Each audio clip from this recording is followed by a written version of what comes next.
Hello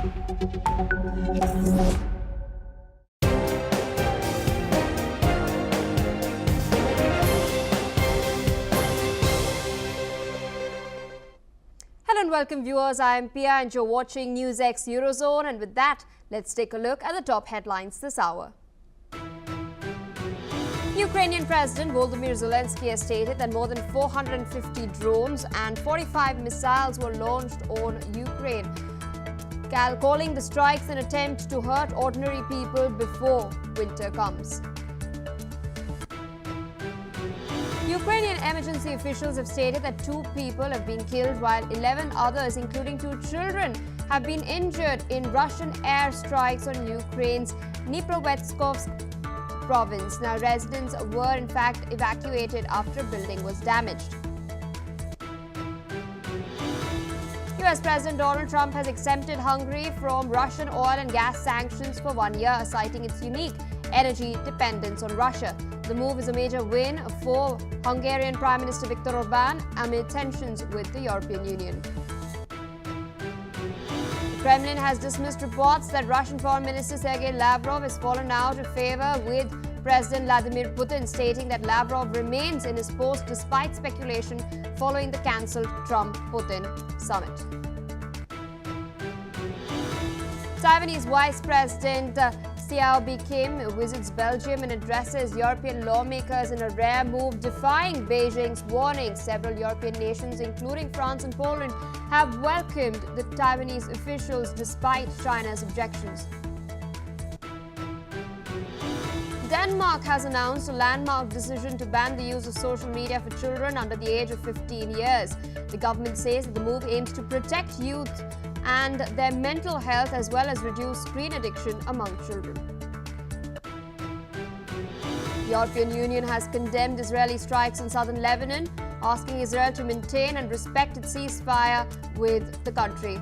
Now, the strikes killed one person. It targeted a car. Another body of a hostage has been returned from Gaza. It has been identified as well. The IDF has confirmed that the body is of 61-year-old Lior Redef, a member of Israel's Civil Defense Squad. Israel now awaits bodies of 5 more slain hostages held in the Gaza Strip. Well, viewers, those are the headlines and our top focus. Russian strikes continue to hit Ukraine, targeting energy facilities across multiple regions. In Ukraine's Dnipro region, an overnight Russian drone attack has reportedly killed 2 people and injured 11 others, which also include 2 children. Now, as per official reports, Moscow launched 450 drones and 45 missiles overnight, hitting power and natural gas infrastructure across multiple regions in Ukraine, including Kiev, Kharkiv, Poltava and Odessa. Now, Ukraine relies on these energy facilities for heating, and experts have warned of potential technological disaster if key power plants go offline during the severe cold. However, imports of liquefied natural gas in the US through Poland are helping to secure winter energy needs in Ukraine. Meanwhile, in a separate development, Ukrainian President Zelensky has stated that Russian troops are massing near Vovchansk in northeast Ukraine. This is, of course, the latest that we are tracking on the broadcast as far as the Russia-Ukraine war is concerned. We've seen an increasing spate of attacks by both ends as far as energy infrastructure and power grids are concerned. Ukraine, on one hand, has been hitting Russian energy infrastructure. We recently saw that an oil refinery was also hit, Rosneft oil refinery to be very specific.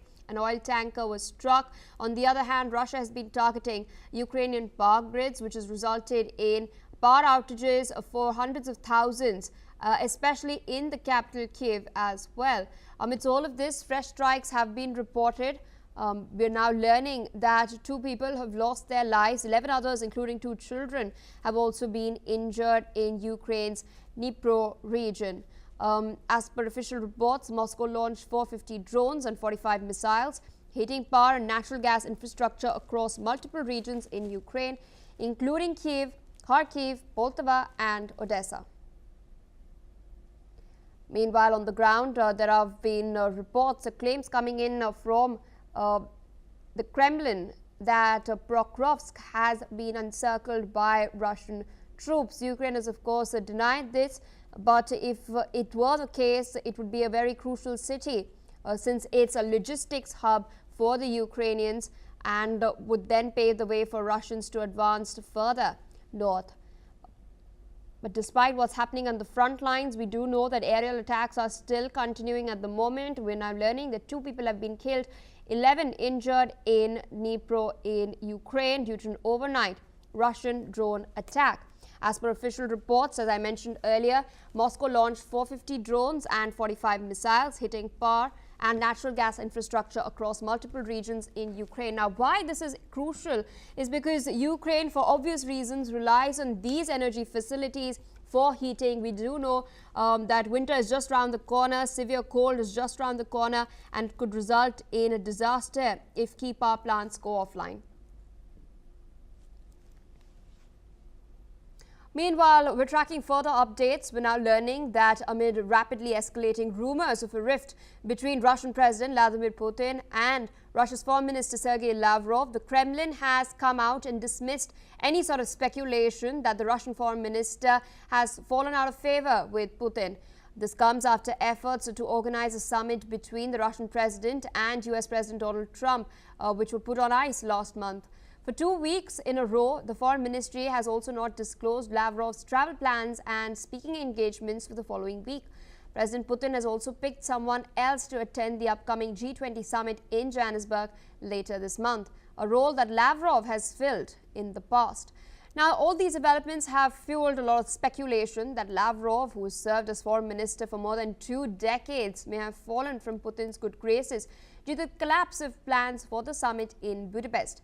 Now, addressing this particular issue, Kremlin spokesperson Dmitry Peskov has stated that there is nothing true in these reports and that Lavrov continues to work as the foreign minister of the Russian Federation. We do know that the G20 summit is going to be held very, very soon. It's going to be held in Johannesburg, in South Africa.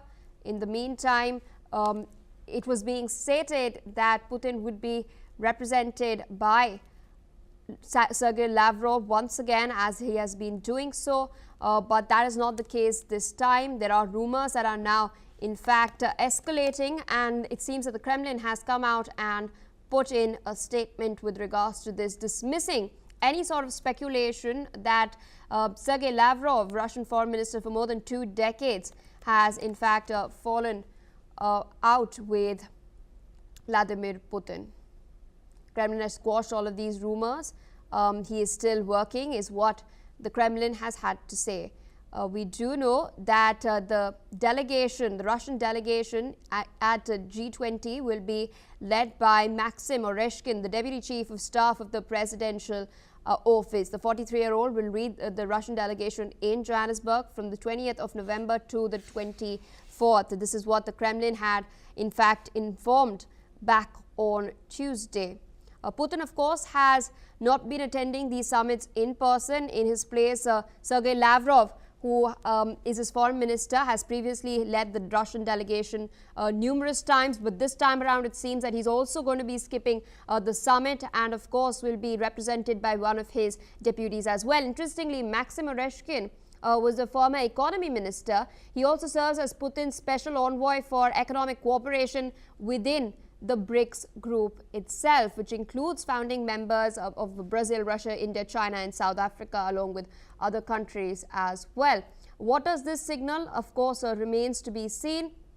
But in the meantime, Kremlin, of course, coming out and quashing any sort of rumors of a rift between Putin and Lavrov. These rumors have been running rife for quite a while now, because for 2 weeks in a row, the Russian Foreign Ministry has not disclosed Lavrov's travel plans and speaking engagements as well.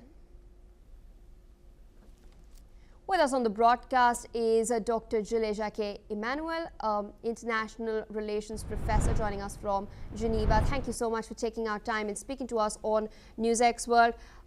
There have, of course, been multiple developments that have been taking place. I'd like to address what I've just been discussing at the moment. this rumor of a rift between Putin and Lavrov. The Kremlin has come out and completely quashed any sort of speculations that are taking place. But I wanted to understand from you, is there any merit to this? Because Lavrov has served as foreign minister for more than 2 decades now. He usually represents Putin at high-profile international events, especially in the aftermath of the war, since Putin has not been attending them personally as well. But this time, it seems that Maxim Oreshkin will be going in Putin's place to Johannesburg. Thanks for your invitation. When it comes to these let's say, internal issues among the governmental administration in the Kremlin, it's very difficult. We have usually less visibility and we may see some rising profiles, but very often we have to wait until further confirmation from the Russian authorities themselves. I don't know if there is, by the way, any misunderstanding or division or dispute between President Putin and Sergei Lavrov. Mr. Lavrov may not always appear in the media, unlike Western, for example, officials who like to be very often in the media.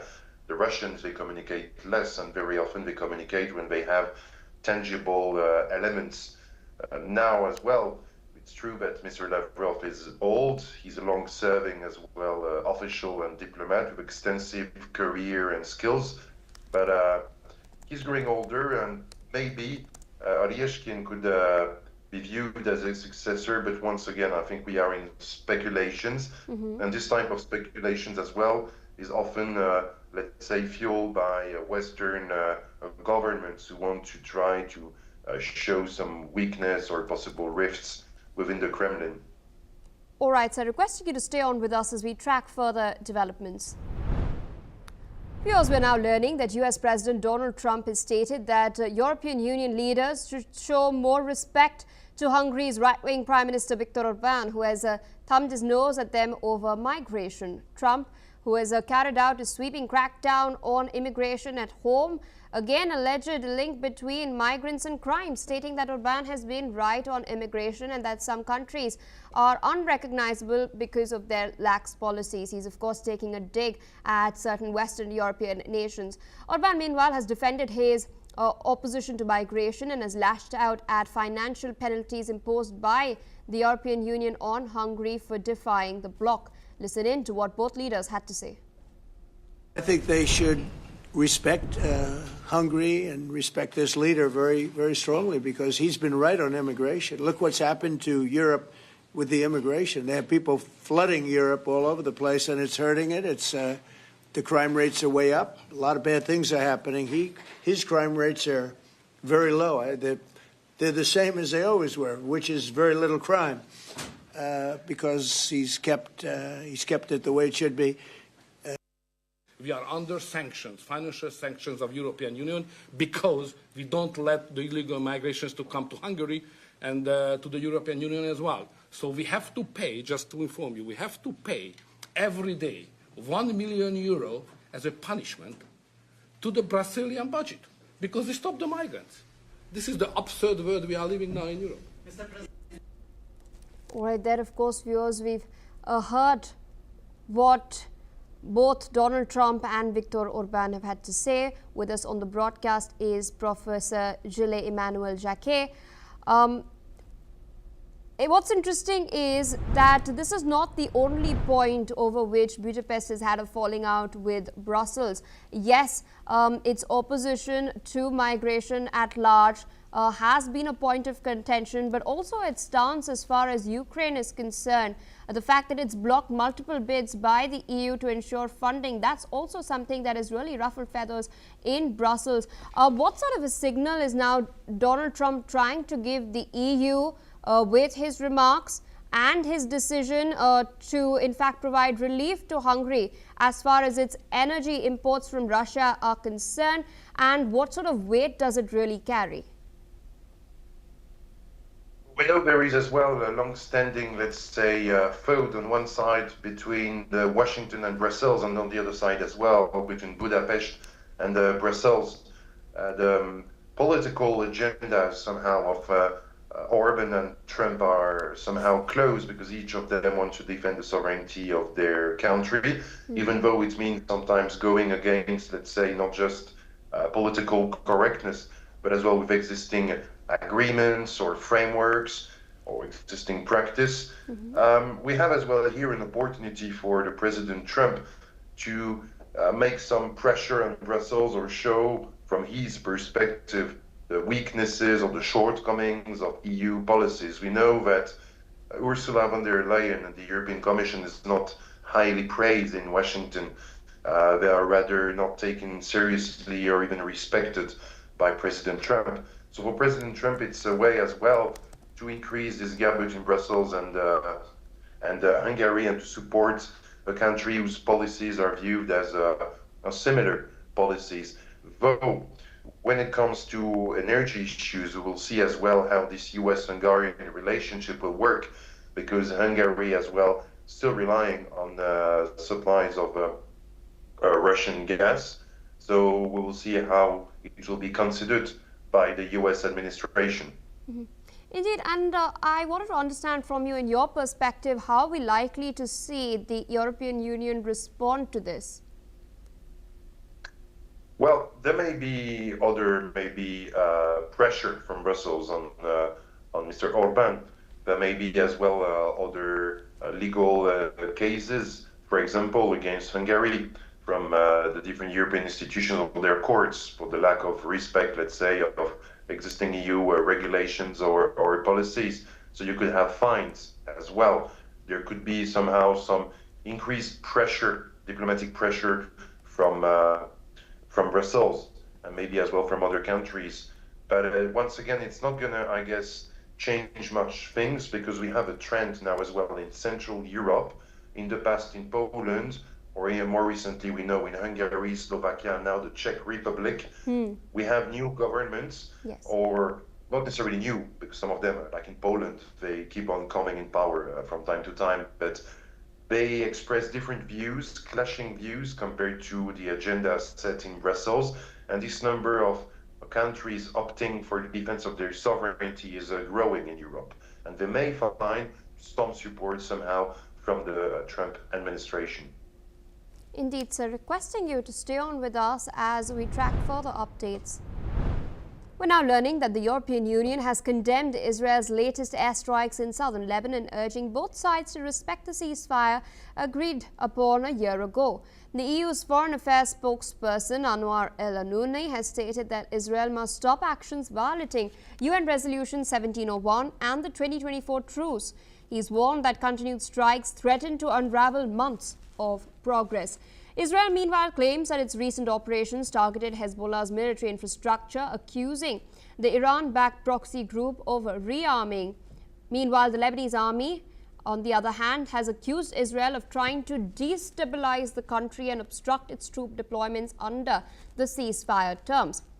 Brussels, in the meantime, has also appealed to Hezbollah and other Lebanese actors to avoid any steps that could escalate the conflict even further, calling on all sides to prioritize maintaining calm along the volatile border.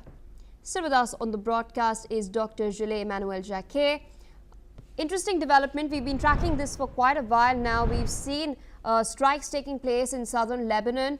The IDF claims that it is striking some Hezbollah infrastructure. They don't want the Hezbollah to rearm and regroup over there. Lebanon claims that it is being done intentionally in order to destabilize it even further and not allow the Lebanese army to really come back in southern Lebanon, as was decided in the November 2024 truce. I wanted to understand from you, what is your take on this? And secondly, we've also seen efforts by the Americans, the US administration in particular, to sort of bring about the disarmament of Hezbollah, and no headway is being made with regards to that. How do you view all these developments? Southern Lebanon is a stronghold of the Hezbollah for years. It's where in 2000, after years of guerrilla campaigns, the Hezbollah was able to kick Israeli defense forces out of the region to push them to withdraw to Israel. So it's a region where the Hezbollah is well embedded in the population. where you had already as well in the past warfare in 2006, already with the IDF, so you have a lot of defense line or bunkers. Hezbollah has been seriously affected as well by the recent Israeli attacks, the murder campaigns like against Hassan Nasrallah as well. And the strength for the Hezbollah is not really comparable to the strength it used to have in the past, especially before this campaign of Israeli strikes or targeted assassinations. It's very convenient for Israel. It's an easy, let's say, excuse for Israel to always accuse either Hamas, either Hezbollah to rearm. They are political military groups, so for sure they rearm. And as long as these groups consider as well that the ceasefire or previous agreements made with Israel are repeatedly violated, there is no trust. So there is no surprise, no wonder why they're looking for rearming.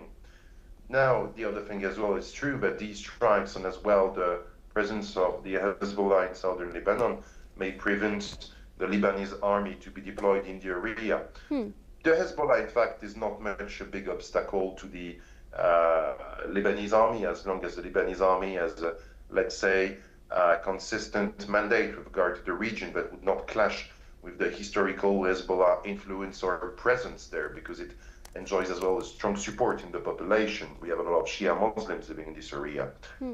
The other thing as well, as long as the Lebanese army is unable as well to deploy in this area, we still have a potential risk of conflict again between the Hezbollah and Israel.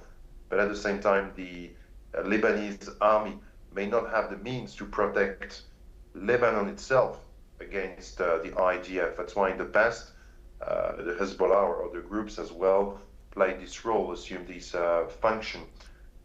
There will be continued pressure from the US, from Israel for sure, but from the US on the Lebanese government to disarm Hezbollah. It's a long-standing claim as well we have for more than a decade from Western governments and especially from the US to push Hezbollah to disarm and then to provide more loans to the Lebanese government and financial military assistance to the Lebanese army. But it may not work once again because the Lebanese army is somehow divided. There may be some structural weaknesses with regard to the government or the political institutions we have in Lebanon. So that's why we have a kind of security vacuum in the south that is filled as well by Hezbollah for years. So it's quite somehow an inextricable situation. A quick follow-up to that, we've recently seen comments by the U.S. Special Envoy to Syria, Tom Barak. He's branded Lebanon a failed state. This, of course, comes as Washington is becoming increasingly frustrated over the lack of any sort of development being made as far as the disarmament is concerned. Would you concur with him? Well, I'm not concurring. We're talking about a failed state in the region. It's Syria, not Lebanon. And Lebanon became somehow a dysfunctional or somehow failed state, but not to the same extent as Syria. And in the case of Lebanon, it's something that didn't happen overnight. We had several events. We had a long-standing economic crisis leading to this kind of financial collapse a few years ago. We had then the very curious incident in the port of Beirut occurring a few weeks after Mr. Netanyahu had threatened to bring back Lebanon to the Stone Age. I'm quoting him. Yes. So we have this game of pressure over Lebanon, which is a fragmented and divided country, and this pressure from the West didn't help Lebanon in the last 15 to 20 years. It's not the case. We have, in fact, behind this Western pressure, the attempt to break the political representation of the Shia minority, not much the Amal group, but more the Hezbollah, to try to reduce in this way as well Iranian influence in the country. But the problem is that Lebanon is not as such a fully sovereign state, and you don't just have this issue of the Iranian influence. We have Qatari influence, we have Emirati influence, we have Saudi influence for years, especially through the parties usually supporting the prime minister, the previous prime ministers, like the Hariris, who had ties to Gulf countries. So I think it's a very partial view from the US, and they should as well not just try to help genuinely Lebanon, But you look at what they have done as well with regard to Syria, which is another failed state in the region with very, let's say, considerable implications for its neighbors.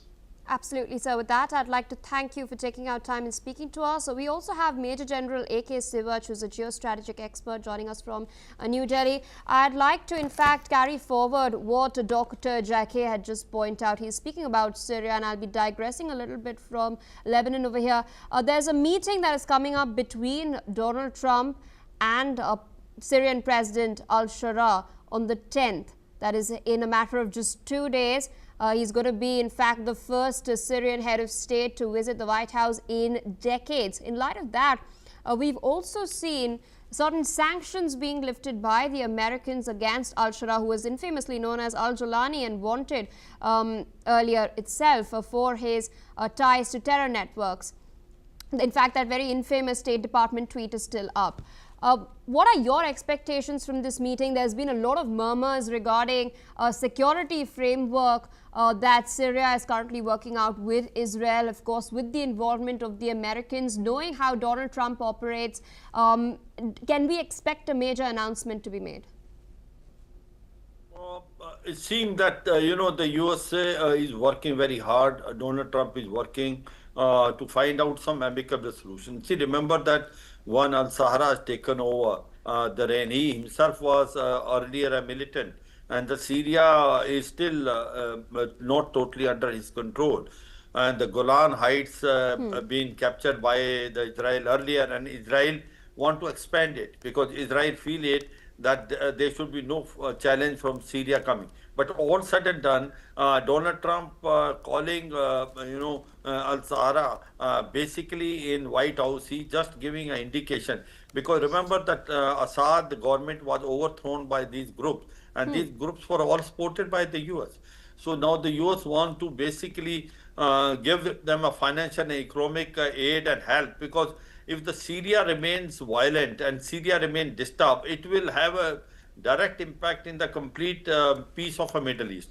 Now, having said so, one can say that these are all interconnected states, because earlier what was happening is, like when we were talking about Lebanon, the Hezbollah is in the southern part of Lebanon, and they used to get weapons from Iran that used to come through Iraq and then go to Syria and then to Lebanon. Now the Syria is gone out of that. See, Syria is now no more a proxy of Iran. So there will be a change, and this change Donald Trump want to encash. He want to bring Syria into the mainstream, and that's how he's basically going to give in some financial aid also, and he want to give a political stability. But in case if the Syria remain disturbed, because as of today also Syria is not totally in control. There are a number of factions which are operating there, and Assad also, though he's already taken a shelter in Russia, also still consider to have some sort of say in Syria. All said and done, it's a good move by Donald Trump. He wants peace to prevail in this area. It can only prevail if Syria is stable, and the Syria to become a stable, you need a package. You need an economic package, and you also need a political backing by the US. I think that's the message which they said. But as far as Hezbollah is concerned, and the Israel and Hezbollah had a peace and ceasefire which was signed last year. 1 year it has passed. But there was a provision that Hezbollah has to disarm. But Hezbollah is refusing to disarm. They say that they will not disarm until unless Israel stop bombarding and attacking and on their bases in southern Lebanon. Now, this is a catch-22 situation. Both the parties will blame each other. But the point today is that Hezbollah is still a force to reckon with, and Israel will like to blunt its military capability as long as possible. See, remember that there is all three proxies which are there, Hamas, Hezbollah and Houthi rebel. They are all sponsored by Iran. Whereas, Hamas is basically a Sunni militant group, whereas Hezbollah and Houthi rebel are Shia militant group. But these all three have been supported by them, financed, armed and equipped and trained by them. So you will find it that it is not that easy, the peace to prevail in Middle East. There are a number of fragments which are taking place.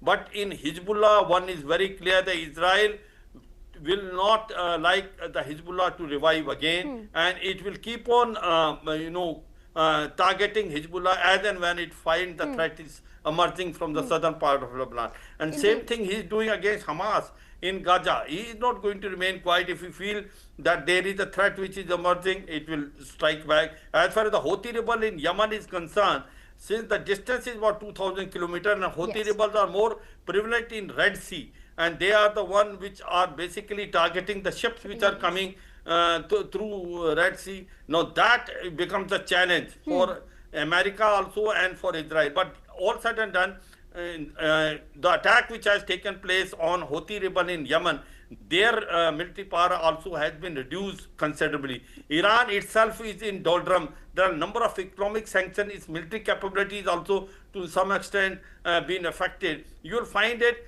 that Iran does not control as much as it was controlling earlier, whether Houthi, Hamas or Hezbollah. Its control has reduced tremendously because itself it is busy in fighting against Israel as well, the US in case the attack take place. So overall one is, can say with lot of conviction what will be the next step. The US will try that Syria becomes stabilized, and Syria will be given some sort of economic support and also a political stability. Indeed, I think that's a very apologies important to interject. Speaking of the US's game plan, we do know that even though Assad has in fact fled, he fled Syria last year itself, he is somewhere in Russia according to reports.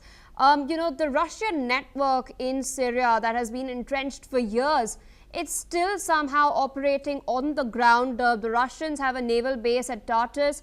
They still have the Khmeimim air base as well. There are murmurs that the US is eyeing an air base now in Damascus. Could this then change the balance of power? Absolutely. See, no doubt about it. The Russians were defeated to some extent, but they are not out. They still hold a naval port, and they have basically also an airfield under their control. But slowly and steadily, the US want to now expand their presence in Syria, and they will like that this airfield and port to come.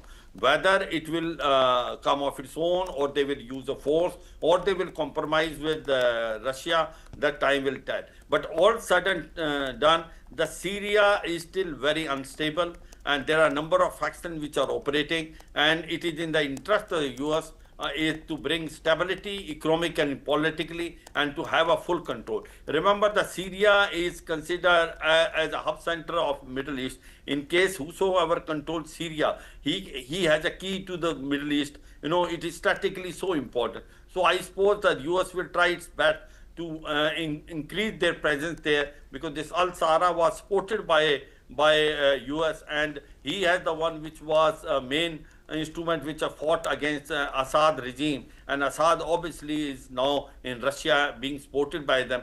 But all said and done, it is a very interesting time, and you will find it that US will like to give him all the support, make him economically more stronger, politically more stronger, and have its more control. It will expand its presence in Syria. Remember that, as far as US is concerned, in 75 countries, it has bases more than 800. So it will try to now control Syria, and since Syria is totally out of the control of Russian through Assad. Absolutely, sir. With that, I'd like to thank you for taking out time, of course, sharing your analysis with our viewers. In the meantime, we're now learning that Mexico and France have announced plans to boost their economic partnership and cultural cooperation. This comes as Mexico now seeks to strengthen trade relationship with Europe while still under tariffs imposed by the Trump administration. The announcement came after Mexican President Claudia Sheinbaum met with her French counterpart Emmanuel Macron at the National Palace in the Mexican capital, which marked Macron's first official visit to the country. Macron has stated that French companies are planning to continue strengthening their relationship with Mexico. Meanwhile, the Mexican president has spoken about the country's trade relations with the European Union. Listen in to what both leaders have had to say. Près de 700 filiales d'entreprises françaises sont implantées au Mexique, certaines depuis plus de 50 ans. Elles génèrent environ 180 000 emplois directs, et beaucoup ont fait d'ailleurs du Mexique leur siège régional, et ces entreprises sont prêtes à continuer d'être au cœur des projets qui sont les vôtres. Et je sais que nos entreprises, aux côtés de leurs partenaires mexicains, ont beaucoup à partager sur ce sujet. s'agisse d'aéronautique, de spatial, de développement durable, d'infrastructures de transport, d'agroalimentaire. Et donc notre volonté avec Madame la Présidente, pour pouvoir le dire, est de continuer de renforcer cela. El próximo año se renueva el acuerdo comercial con la Unión Europea, que tiene todavía muchas más ventajas que las que tenemos ahora para la relación comercial y económica. Y nuestro interés es, evidentemente, fortalecer esa relación, evidentemente en el marco del tratado con Europa, pero también en términos de la relación. With that, viewers, it's a wrap on NewsX Eurozone. We will continue to track these updates very, very closely. In the meantime, we're dipping into a quick short break.